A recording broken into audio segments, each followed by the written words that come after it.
Chapitre 10. La mission du feu.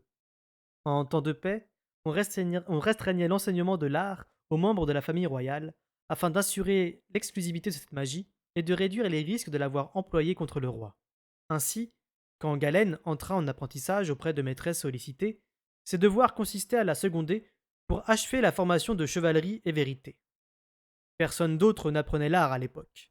Royal, enfant délicat, avait été jugé par sa mère trop chétif pour supporter les rigueurs de cet enseignement.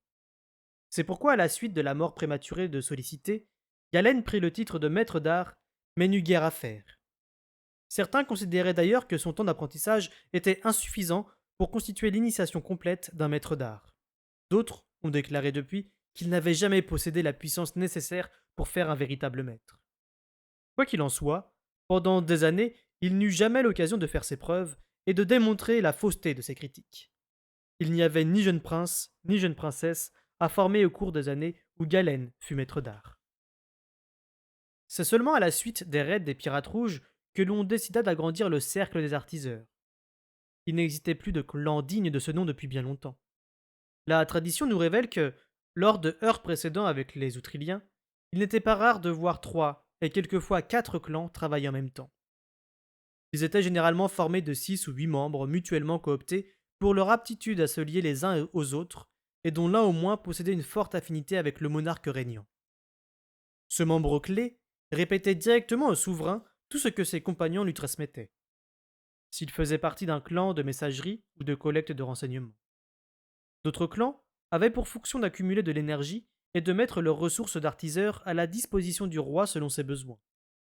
Le membre clé de ces clans portait souvent le titre d'homme ou de femme du roi ou de la reine. En de très rares cas, ce personnage existait en dehors de tout clan ou formation, seulement en tant qu'individu doué d'une si forte affinité avec le souverain que celui-ci pouvait puiser dans son énergie, en général par simple contact physique. De lui, le roi ou la reine pouvaient tirer l'endurance nécessaire pour longuement artiser.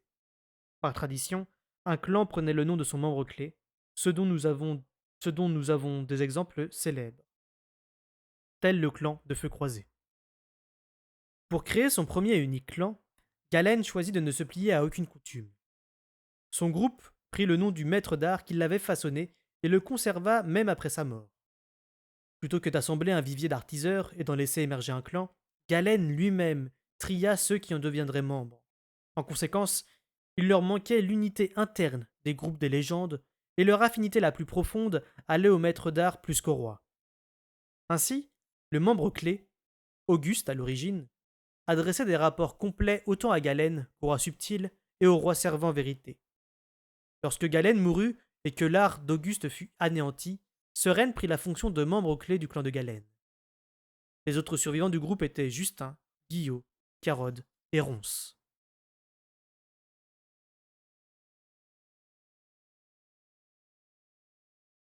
La nuit, je courais comme un loup. La première fois, je crus que je faisais un rêve particulièrement réaliste. La vaste étendue de neige blanche que l'ombre des arbres maculait d'encre noire. Les odeurs fugitives transportées par le vent. La joie ridicule de bondir et de fuir derrière les musaraignes qui s'aventuraient hors de leur terrier d'hiver. Je me réveillais l'esprit clair et de bonne humeur. Mais la nuit suivante, je fis un rêve tout aussi réaliste. Je compris alors que, lorsque j'isolais mon art pour ne pas émettre inconsciemment, et par là que je m'empêchais de rêver de Molly, je m'ouvrais tout grand aux pensées nocturnes du loup. Là se trouvait tout un royaume dans lequel vérité ni aucun artiseur ne pouvait me suivre. C'était un monde où n'existait ni intrigue de cour, ni complot, ni soucis, ni projet. Mon loup vivait dans le présent. Son esprit était vide des accumulations de détails des souvenirs. D'un jour à l'autre, il ne conservait que l'indispensable à sa survie. Il ne se rappelait pas combien de musaraignes il avait tué 2 jours plus tôt, mais il gardait en mémoire des éléments plus généraux, tels que les sentes que préféraient les lapins, ou les endroits où le ruisseau coulait assez vite pour ne jamais geler. Cependant, cela, c'était la situation après que je lui eus appris à chasser. Au début, ce fut moins brillant. Je continuais à me lever tôt pour lui apporter à manger, en me répétant qu'il ne s'agissait que d'un petit pan de ma vie que je me réservais. Tout se passait comme l'avait dit le loup. Je ne faisais rien. J'étais, simplement. D'ailleurs, je m'étais promis de ne pas laisser notre rencontre se transformer en lien plein et entier. Bientôt, très bientôt, il serait capable de chasser tout seul, et je le libérerais pour qu'il s'en aille. Parfois, je me disais que je ne le laissais entrer dans mes rêves que pour mieux lui enseigner la chasse, afin de le rendre plus vite à la liberté. J'évitais de songer à ce que Burich pourrait en penser. Un jour, de retour d'une de mes expéditions matinales, je tombai sur deux gardes, un homme et une femme, qui s'exerçaient au bâton dans la cour des cuisines. Tout haletant, ils échangeaient des coups, esquivaient et s'envoyaient des insultes bon enfant dans l'air froid et limpide. Je ne reconnus pas l'homme, et l'espace d'un instant, je crus qu'il s'agissait d'étrangers au château. Puis la femme m'aperçut. Oh, fils de chevalerie, il faut que je te parle, cria-t-elle sans cesser de brandir son bâton. Je la regardai en essayant de la remettre. Son adversaire para maladroitement un coup, et elle le frappa durement. Pendant qu'il sautillait sur place, elle recula gracieusement en éclatant de rire, un hennissement suraigu reconnaissable entre mille. Sifflet fis-je, incrédule. La femme m'adressa son sourire brèche-dents bien connu, donna un coup sonore au bâton de son adversaire et recula en dansant. Oui, répondit-elle, le souffle court. Son partenaire d'entraînement, la voyant occupée, baissa courtoisement son arme. Aussitôt, Sifflet revint à la charge, mais avec une telle adresse qu'on eût dit de la nonchalance. L'homme releva son bâton et bloqua l'attaque. Encore une fois, Sifflet éclata de rire, une main en l'air en signe de trêve. Oui, répéta-t-elle en se tournant vers moi. Je suis venu. Enfin, on m'a choisi pour venir te demander un service. De la main, j'indiquai les vêtements qu'elle portait. Je ne comprends pas. Tu as quitté la garde de vérité? Elle haussa les épaules, mais je vis bien que ma question l'enchantait. Pas pour aller très loin. Garde de la reine, l'insigne de la renarde, tu vois? Elle tira sur le devant de sa courte veste blanche pour tendre le tissu. Une bonne laine, faite maison, bien solide, sur laquelle je vis broder une renarde blanche, les crocs découverts, sur fond pourpre, comme ces épaisses choses de laine. Le bas en était enfoncé dans des bottes qui lui montaient aux genoux. La tenue de son adversaire était en tout point pareille. La garde de la reine. À la lumière de l'aventure de Ketriken, l'uniforme prenait son sens. Vérité a jugé qu'il lui fallait une garde personnelle demandai-je ravi. Le sourire de sifflet s'effaça un peu. Pas exactement, fit-elle, sur quoi elle serait dit, comme pour me faire un rapport. On a décidé qu'il fallait une garde de la reine, moi et quelques autres qui l'ont accompagnée l'autre jour. On s'est mis à parler entre nous de tout. Après, comme elle s'était comportée avec les Forgisés, et ensuite ici, et aussi qu'elle était arrivée à Castelcerre sans connaître personne. Alors on s'est dit qu'il faudrait obtenir la permission de former une garde pour elle. Mais personne ne savait vraiment comment s'y prendre. On savait que c'était nécessaire, mais personne n'avait l'air de s'en occuper. Et puis, la semaine dernière, je t'ai entendu te mettre en ronde parce qu'elle était partie à pied et toute seule, sans escorte. Qu'est-ce que tu leur as dit? J'étais dans la pièce à côté et j'ai rien manqué. Je retins la protestation qui me venait aux lèvres et hochai sèchement la tête. Sifflet poursuivit. Alors on s'est mis d'accord. Ceux qui avaient envie de porter le blanc et le violet l'ont dit, tout simplement. Ça faisait juste la moitié de la garde. De toute manière, il était temps qu'on fasse rentrer un peu de sang neuf. La garde de vérité commençait à prendre de la bouteille et à se ramollir à force de rester au château. Donc, on s'est reformé en faisant monter en grade certains à qui ça aurait dû arriver depuis longtemps s'il y avait eu des places à prendre, et en recrutant pour boucher quelques trous. Ça a marché, comme sur des roulettes. Les nouveaux venus vont nous permettre de nous affûter un peu pendant qu'on les formera. La reine aura sa garde à elle quand elle en voudra une, ou quand elle en aura besoin. Je vois. Je commençais à me sentir mal à l'aise. Et quel est le service que vous attendez de moi? Que tu expliques notre idée à vérité. Que tu dises à la reine qu'elle a une garde. Elle parlait avec la plus grande simplicité. Ça confine au parjure, répondis-je tout aussi simplement. Des soldats de la propre garde de vérité qui rejettent ses couleurs pour prendre celles de sa reine. On peut voir ça comme ça, on peut le présenter comme ça. Elle me regardant dans les yeux, son sourire avait disparu. Mais tu sais que c'est pas ça. Il fallait le faire. Ton chevalerie s'en serait rendu compte. Il aurait même créé une garde avant que la reine arrive des montagnes. Mais le roi servant vérité, non. On n'est pas parjure envers lui. On l'a servi comme il faut parce qu'on l'aime, et on continue. On l'a toujours protégé. Et on s'est simplement reformé autrement pour le protéger encore mieux. Il a une bonne reine. Voilà ce qu'on pense. On veut pas qu'il la perde, c'est tout. C'est pour ça qu'on aime moins notre. C'est pas pour ça qu'on aime moins notre roi servant, tu le sais bien. En effet, mais tout de même. Je détournai les yeux, secouai la tête et m'efforçai de réfléchir. Pourquoi moi se demandait une partie de moi-même avec colère. Et puis je compris qu'à l'instant où j'avais perdu mon sang-froid et réprimandé les gardes pour n'avoir pas protégé leur reine, je m'étais porté volontaire. Ulrich m'avait déjà prévenu que j'avais tendance à oublier ma place. J'en parlerai au roi servant vérité, et à la reine, si elle est d'accord. Le sourire de Sifflet revint aussitôt. Je savais que tu ferais ça pour nous, merci Fitz. Et tout soudain, elle repartit en virevoltant, le bâton brandi vers son adversaire qui ne put que reculer. Avec un soupir, je repris mon chemin. Je pensais qu'à cette heure-ci, Molly allait venir chercher de l'eau, et j'avais espéré l'apercevoir. Mais elle n'était pas apparue, et j'étais déçu. Je savais que je n'aurais pas dû jouer ce genre de petit jeu, mais la tentation était parfois trop forte. Je quittai la cour. Ces derniers jours, c'était une forme particulière de torture que je m'infligeais. Je m'interdisais de revoir Molly, mais j'étais incapable de résister à l'envie de la filer. Et c'est ainsi que j'arrivai dans la cuisine un instant après qu'elle en était sortie, et m'imaginais pouvoir encore sentir son parfum dans l'air, ou encore que je m'installais pour la soirée dans la grande salle, en essayant de me placer là d'où je pourrais l'observer à la dérobée. Quel que soit le divertissement proposé, chanson, poésie ou marionnette, mes yeux finissaient toujours par se porter là où se tenait Molly. Elle avait toujours l'air digne et réservée dans son corsage et sa jupe bleu foncé, et elle ne m'adressait jamais le moindre coup d'œil. Elle parlait avec les autres femmes de la forteresse, ou, les rares soirs où Patience descendait, elle s'asseyait à côté d'elle et la servait avec une attention qui niait jusqu'à mon existence. Quelquefois, j'avais l'impression que notre brève étreinte n'avait été qu'un rêve, mais la nuit, revenu dans ma chambre, je prenais la chemise que j'avais cachée au fond de mon coffre, et en l'approchant de mon visage, je croyais encore sentir une faible trace de son parfum. Alors mon tourment ne m'était plus supportable. Le temps avait passé depuis la crémation des Forgisés sur leur boucher funéraire.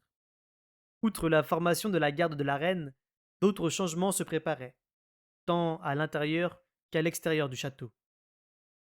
Deux maîtres constructeurs de navires avaient spontanément offert leurs services au chantier naval, au grand ravissement de Vérité.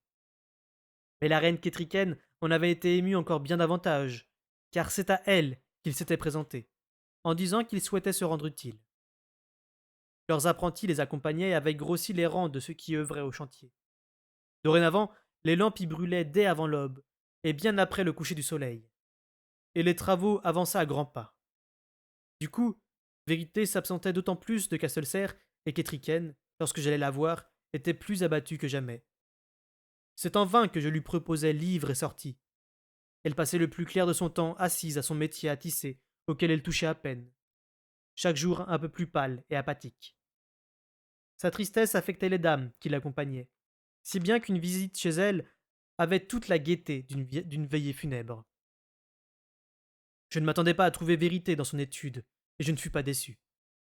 Il était au hangar à bateau, comme d'habitude. Je priai Charim de demander qu'on m'appelle lorsque le roi servant aurait du temps à me consacrer. Puis, résolu à m'occuper et à suivre le conseil d'Imbre, je retournai dans ma chambre, où je me fournis de dés et de baguettes à encoche avant de me rendre aux appartements de la reine. J'avais décidé de lui enseigner certains des jeux de hasard dont étaient effrayants les dames et les seigneurs, dans l'espoir qu'elle élargirait le champ de ses divertissements.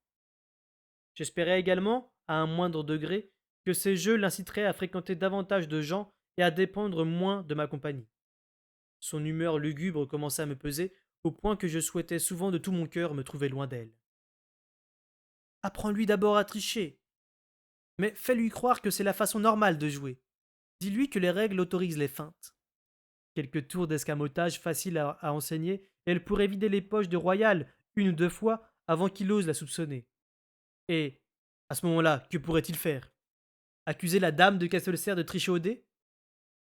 C'était le fou, naturellement, qui marchait à côté de moi, son sceptre à tête de rat tressautant légèrement sur son épaule.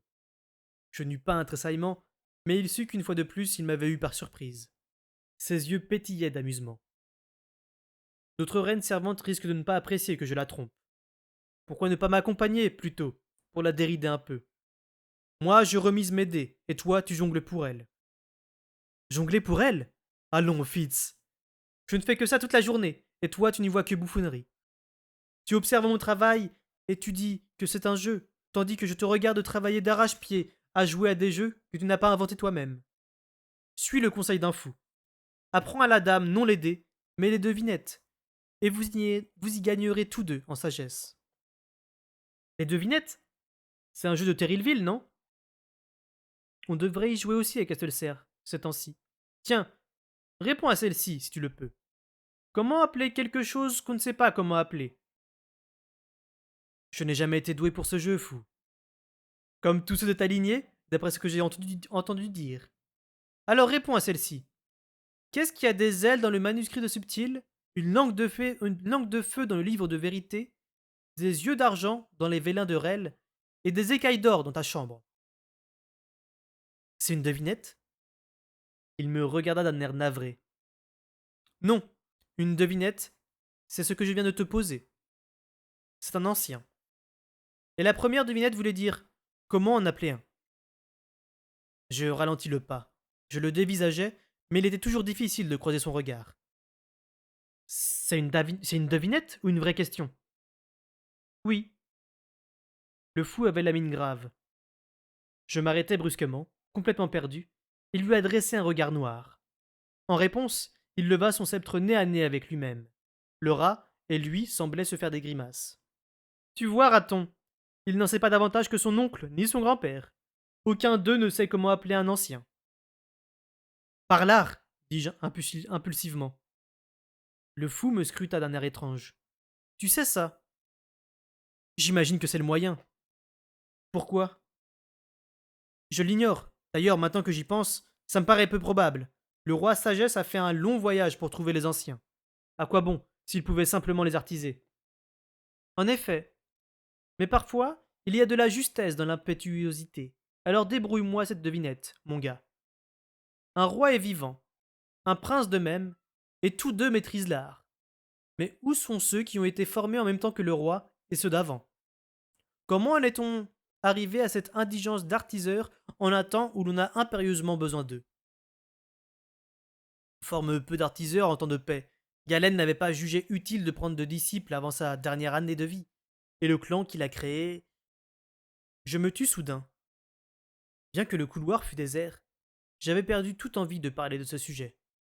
J'avais toujours gardé pour moi tout ce que vérité avait pu me révéler sur l'art. Le fou se mit subitement à cabrioler autour de moi.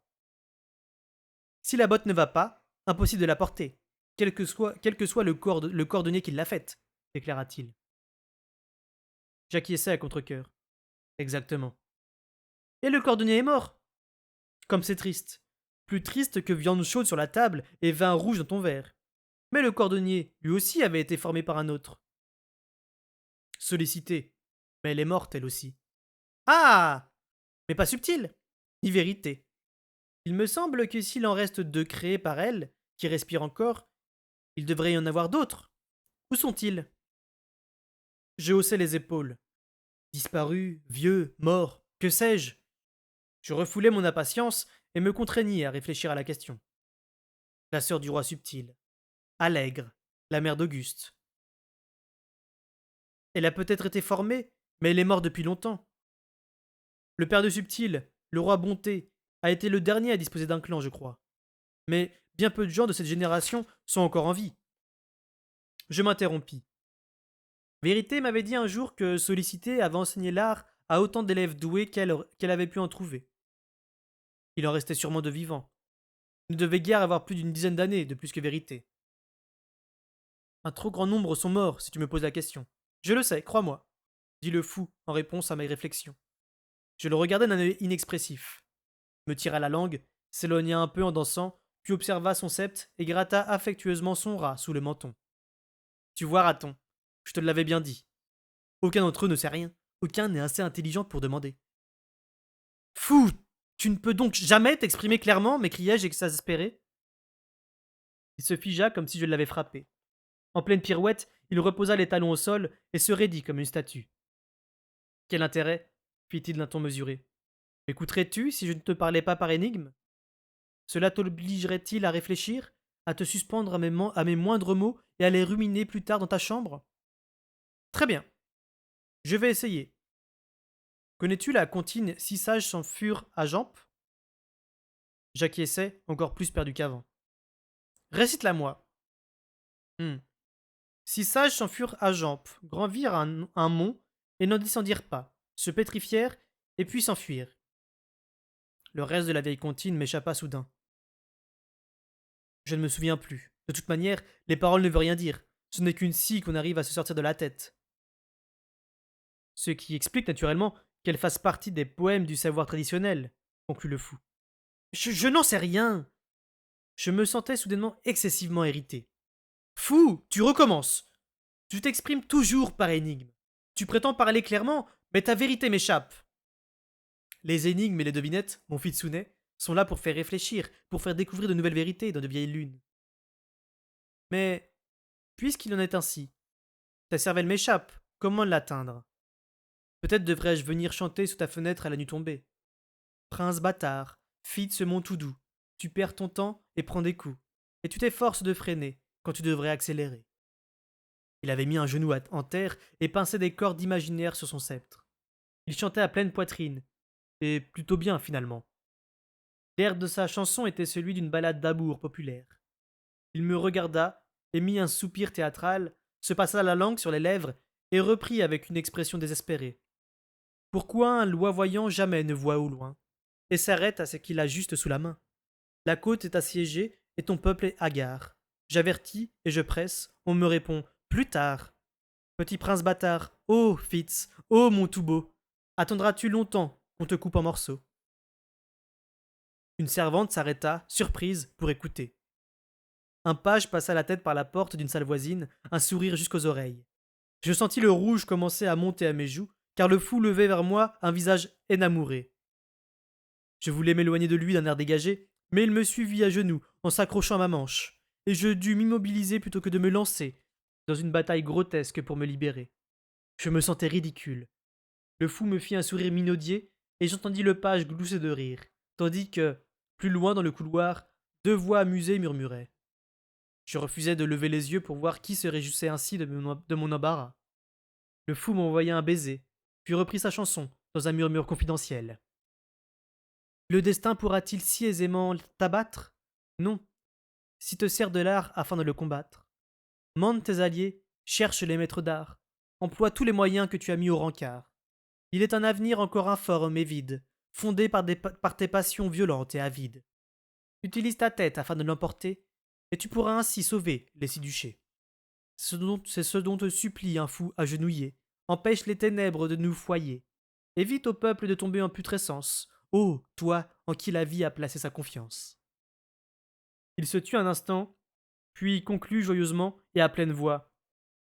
Mais si tu fais celui qui n'a pas entendu, et néglige ma voix comme paix de cul, voici la référence, à mon sens, qui t'est due. Régale-toi les yeux de ce que peu ont vu. Il me lâcha soudain à la manche et s'éloigna de moi en faisant un saut périlleux qui s'acheva, j'ignore comment, par la présentation de ses fesses nues. Elles étaient d'une pâleur choquante, et je ne pus cacher ma stupéfaction ni mon dépit. Le fou se remit debout d'un bond, convenablement vêtu cette fois, et Raton, au bout de son sceptre, s'inclina modestement devant le public qui s'était arrêté pour assister à mon humiliation. Il y eut un éclat de rire général et quelques applaudissements. Sa ballade improvisée m'avait laissé sans voix. Je détournai le regard et voulus contourner le fou, mais il me bloqua de nouveau le passage, prit une expression austère et s'adressa aux rieurs. Fi donc, honte à vous que je vois si gai, rire et montrer du doigt un garçon au cœur brisé. Ignorez-vous donc que le Fitz a perdu un être cher? Ah! Il rougit pour dissimuler son chagrin, mais elle est descendue dans la tombe en laissant sa passion inassouvie. Pucelle à la virginité opiniâtre et à la flatulence virulente, Damtin n'est plus. De sa pestilence, à n'en point douter, l'on pourrait dire qu'elle la tenait de manger des viandes gâtées. Mais gâtée, la viande exhale des effluves méphytiques afin d'empêcher qu'on la consomme. On peut en dire autant de Dametin aussi, peut-être. Ne sentait-elle pas ou y voyait-elle le parfum de ses doigts? Ne pleure point, pauvre Fitz. Il t'en sera trouvé une autre. Par le crâne de six ratons, je jure de m'y employer dès aujourd'hui. Et lors, hâte-toi de vaquer à tes devoirs, car j'ai délaissé les miens bien trop longtemps. Adieu, pauvre Fitz. Brave triste cœur. Faire si bonne figure contre ta désolation. Pauvre jeune homme, inconsolable. Ah, Fitz. Pauvre, pauvre Fitz. Et il s'éloigna, dans le couloir en hochant la tête d'un air accablé, et en discutant avec Raton, pour décider quelle douairière il devrait courtiser en mon nom. Je le regardais partir, abasourdi. Je n'arrivais pas à croire qu'il ait pu me donner ainsi en spectacle, et j'éprouvais un sentiment de trahison. Il avait la langue acérée, et le tempérament volage, je le savais. Mais je n'aurais jamais pensé être un jour la victime publique d'une de ses plaisanteries. J'espérais qu'il allait se retourner pour faire un dernier commentaire qui m'expliquerait ce qui venait de se passer, mais il n'en fit rien. Lorsqu'il tourna le coin du couloir, je compris que mon supplice avait pris fin, et je repris mon chemin, à la fois bouillant de colère et plongé dans des abîmes de perplexité. Ces vers de Mirliton s'étaient gravés dans ma mémoire, et je me doutais que j'allais passer les prochains jours à ruminer les paroles de sa chanson d'amour pour essayer d'en extraire le sens. Mais, Dametin, il n'aurait jamais parlé de sa disparition si elle n'était pas vraie. Cependant, pourquoi Humbre aurait-il fait mourir ainsi son personnage public? De quelle pauvre femme allait-on, sous l'identité de Dametin, emporter la dépouille chez des parents éloignés pour l'enterrer? Était-ce la façon qu'Imbre avait trouvée de commencer son voyage, de sortir de Castelcerre sans se faire voir? Mais encore une fois, quel besoin de la faire mourir? Pour faire croire à Royal que sa tentative d'empoisonnement avait réussi? Dans quel but? Ainsi plongé dans mes réflexions, j'arrivais devant les portes des appartements de Ketriken. Je m'étais arrêté un instant dans le couloir afin de récupérer mon sang-froid et de reprendre une expression plus composée. Quand soudain, la porte en face de celle de la reine s'ouvrit à la volée et Royal, sortant à grands pas, me heurta. Je titubai de côté et, avant que j'aie le temps de me ressaisir, il me dit avec superbe: Ce n'est rien, Fitz. Je ne te demanderai pas d'excuses dans l'affliction où tu es. Et il rectifia sa tenue, tandis que de jeunes courtisans émergeaient à leur tour de ses appartements, agités de petits rires nerveux. Le prince leur sourit, puis se pencha vers moi pour me demander à mi-voix et d'un ton venimeux: Qui vas-tu bien pouvoir flagorner maintenant que cette vieille putain de Thym est morte? Enfin! Tu trouveras sûrement une autre vieille peau pour te câliner, à moins que tu ne sois ici pour en embobeliner une plus jeune. Il eut le front de me sourire avant de tourner les talons et de s'en aller majestueusement dans une envolée de manches, suivie de ses trois adulateurs. L'insulte faite à la reine fit monter en moi une rage noire. Elle m'envahit avec une soudaineté inouïe, et je la sentis gonfler ma poitrine et ma gorge. Une force effrayante me parcourut, et ma lèvre supérieure se retroussa pour découvrir mes dents. De très loin, je perçus. Quoi? Qu'est-ce que c'est? Tu! Je fis un pas. Le suivant aurait été un bond, et je sais que mes dents se seraient enfoncées là où la gorge s'attache à l'épaule. Mais. Fitz chevalerie, dit une voix empreinte de surprise. Molly? Je me retournai vers elle, et mes émotions basculèrent brutalement de la rage au ravissement. Mais, tout aussi vite, elle s'écarta en disant: Pardon, monseigneur. Et elle passa. Ses yeux étaient baissés, ses manières celles d'une servante. Molly? Je la suivis, et elle s'arrêta. Quand elle se tourna vers moi, son visage, comme sa voix, n'exprimait rien. Messire, avez-vous une commission à me confier? Une commission? Naturellement, je jetai un coup d'œil alentour, mais le couloir était désert. Je m'approchai d'elle, baissai le ton pour n'être entendu que d'elle. Non. Tu me manques affreusement, c'est tout. Molly, Ce n'est pas bien séant, messire. Je vous prie de m'excuser. Elle fit demi-tour, fière et calme, et s'éloigna.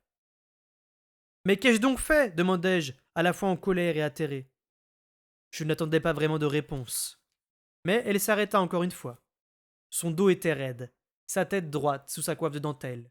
Sans se retourner, elle dit à mi-voix. Rien. Vous n'avez rien fait, monseigneur. Absolument rien. Molly protestai-je, mais elle passa à l'angle du couloir et disparut. Je restai le regard fixe et, au bout d'un moment, je m'aperçus que j'émettais un son à mi-chemin entre un gémissement et un grondement. Et si on allait plutôt chasser? Peut-être, répondis-je, et j'en étais le premier surpris. Peut-être serait-ce le mieux. Aller chasser, tuer, manger, dormir, et rien de plus. Pourquoi pas maintenant? Je ne sais pas. Je me calmai et frappai à la porte de Ketriken. Ce fut la petite Romarin qui m'ouvrit et m'invita à entrer avec un sourire. Une fois dans les lieux, je compris pourquoi Molly était venue. Ketriken était occupé à humer une grosse bougie verte. Plusieurs autres trônaient sur la table. De la baie de laurier, dis-je. Ketrikan levait les yeux, le sourire aux lèvres. Fitz chevalerie, bienvenue. Entrez, asseyez-vous. Puis-je vous offrir à manger, du vin? Sans bouger, je la dévisageais. C'était une véritable métamorphose. Je percevais sa force, et je sus qu'elle se tenait au centre d'elle-même. Elle portait une tunique et des jambières gris clair. Ses cheveux étaient coiffés comme à l'ordinaire, sa parure un simple collier en perles de pierre vertes et bleues. Mais ce n'était plus la femme que j'avais ramenée à Castelcer quelques jours auparavant. Celle-là était angoissée, furieuse, blessée, égarée. Cette Kétriken irradiait la sérénité. Ma reine, fis-je, hésitant. Kétriken, me reprit-elle calmement. Elle se déplaça dans la pièce pour disposer des bougies sur des étagères. Il y avait presque du défi dans son laconisme. J'avançai dans son salon. Elle et Romarin en étaient les seules occupantes. Un jour, Vérité s'était plainte à moi que les appartements de son épouse avaient la précision d'un camp militaire. Ce n'était pas une exagération. Le sobre mobilier était d'une propreté immaculée. Les lourdes tentures et les épais tapis qui habillaient la plupart des êtres de Castelcer manquaient ici. De simples paillasses couvraient le sol, et sur le cadre des paravents étaient tendus de grands parchemins délicatement décorés d'arbres et de branches fleuries. Nulle part le moindre désordre. Je ne saurais mieux décrire la tranquillité qui régnait dans ce lieu qu'en disant que tout y était achevé et rangé, ou pas encore commencé.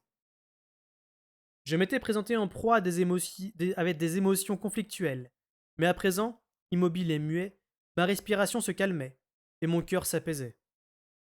Grâce à des paravents de parchemin, un angle de la pièce avait été transformé en alcôve, décoré d'un tapis de laine verte et meublé de bancs bas et rembourrés comme je n'avais vu dans les montagnes.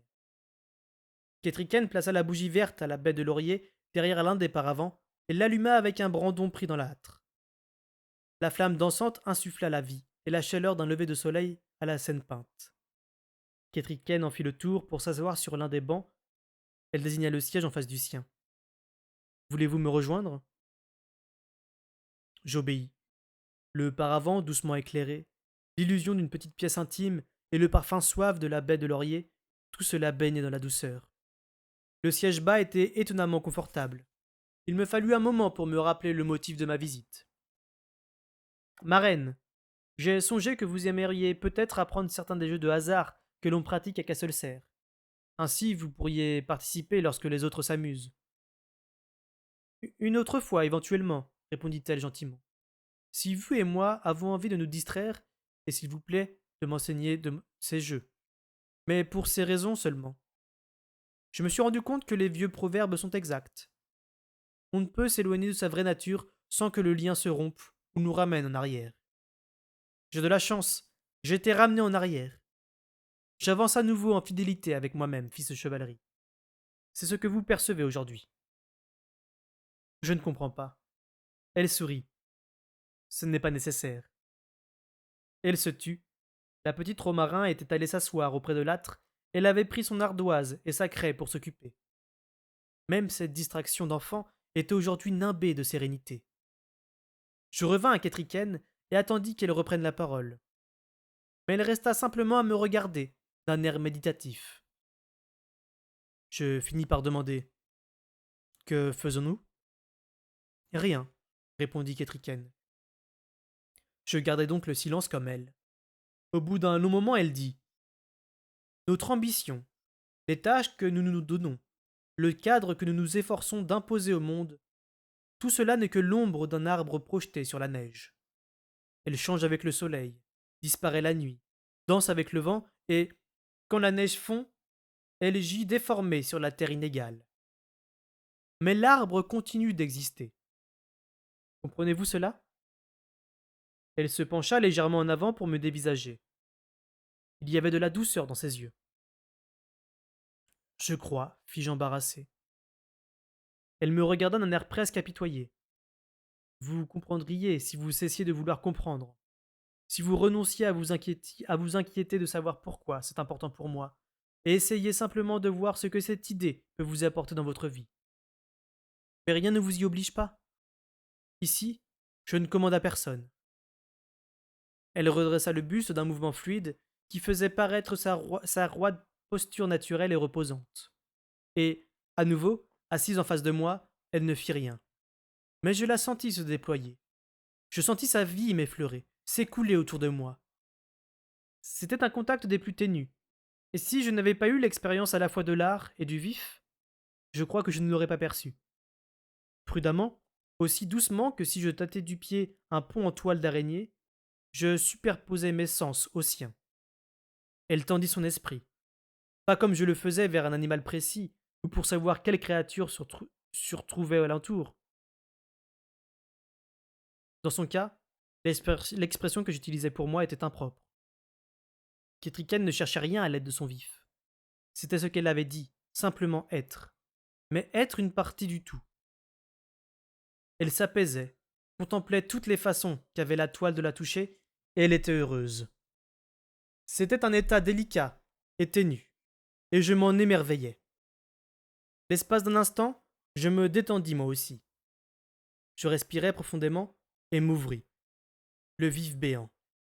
Je rejetai toute prudence, toute inquiétude que Burich me perçoive. Je n'avais jamais rien fait de tel auparavant. Le contact de Ketriken était aussi léger qu'une gouttelette de rosée qui glisse sur un fil de toile d'araignée. J'avais l'impression d'une crue jusque-là retenue et qui, soudain libérée, se précipite pour remplir d'anciens canaux, déborde et envoie des doigts d'eau reconnaître les basses terres. Allons chasser. Le loup, tout joyeux. Dans les écuries, Burich cessa de curer un sabot pour se redresser, les sourcils froncés. Sui se mit à taper du pied dans son box. Molly haussa les épaules et rejeta les cheveux en arrière. En face de moi, Ketriken tressaillit et me regarda comme si j'avais dit quelque chose. L'instant suivant, j'étais pris, saisi de mille côtés, étiré, agrandi, éclairé impitoyablement. Je percevais tout, non seulement les humains et leurs allées et venues, mais le moindre pigeon en train de volter parmi les gouttières, la moindre souris qui se faufilait subrepticement derrière les tonneaux de vin. Chaque poussière de vie qui n'était pas et n'avait jamais été poussière, mais toujours un point de croisement sur la toile d'araignée de la vie. Rien n'est seul, rien n'est oublié, rien n'est dépourvu de sens, rien n'est insignifiant et rien n'a d'importance. Quelque part, quelqu'un chanta, puis se tut. Un chœur s'enfla après ce solo. D'autres voix lointaines et vagues qui disaient: Quoi? Pardon? On m'a appelé? Vous êtes là? Est-ce que je rêve? Elle me tiraillait comme les mendiants saisissent les inconnus par la manche, et je sentis soudain que, si je ne me retirais pas, j'allais me défaire entièrement comme un tricot. Je clignai les yeux, me barricadai en moi-même, puis j'inspirai. Pas une seconde ne s'était écoulée.